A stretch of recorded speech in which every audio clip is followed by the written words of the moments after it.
ఆ మధ్య చర్చికి వెళ్ళాను. చర్చి కట్టారు. ఆ చర్చికి ఎదురుగా ఒక 30 మీటర్ల దూరంలో ఒక పెద్ద గొంతు తవ్వుతున్నారు. అడిగాను, చర్చికి ఎదురుగా గొంతు ఎందుకన్నా అంటే, అది బెతెస్దా అనే కోనేరు. ఏంటంట? ఏం తవ్వుతున్నారు? బెతెస్దా అనే కోనేరు తవ్వుతున్నారు.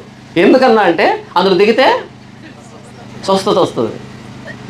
బెతెస్దా అనే కోనేరు ఫెయిల్ అయింది కాబట్టి యేసుప్రభు వచ్చాడు అక్కడికి.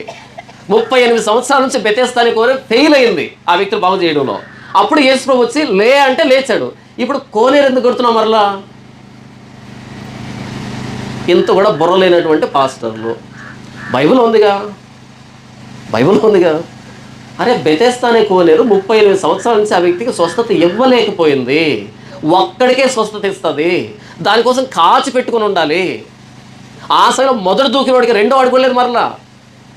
యేసు ప్రభు నీ పరుపెత్తుకొని లేచి వెళ్ళంటే అలా పరుపెత్తుకొని వెళ్తున్నాడు. వాళ్ళు ఆపారు. అది అంటే పరుపెత్తుకున్నావు? ఆయన అదే చెప్పారు నన్ను ఎత్తుకోమని.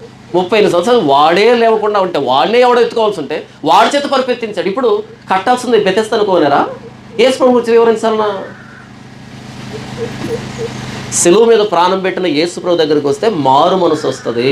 ప్రభువా, నేను చేసిన పాపాలకి నీవు సిలువలో ప్రాణం పెట్టావు. నీతిమంతుడి కోసం సైతం ఒకడు ప్రాణం పెట్టడం అరుదు.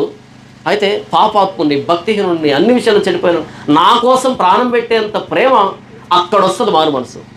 ఆయన 5,000 మందికి రొట్టెలు పంచి పెట్టాడు, అక్కడ రాదు మారు మనసు. ఓహో యేసు ప్రభు గొప్పోడు అనిపిస్తుంది తప్ప మన దాకా రాదు అది.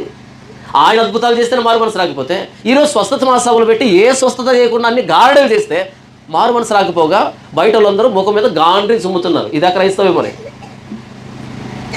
ఎన్ని తమాషాలు స్వార్థ పేరుతో జరుగుతున్నాయి. దీనికి బాధ్యులమే మనమే. వాక్చాతుర్యం లేకుండా సిలువను గూర్చి ప్రకటించడానికి క్రీస్తులను పంపించాడు.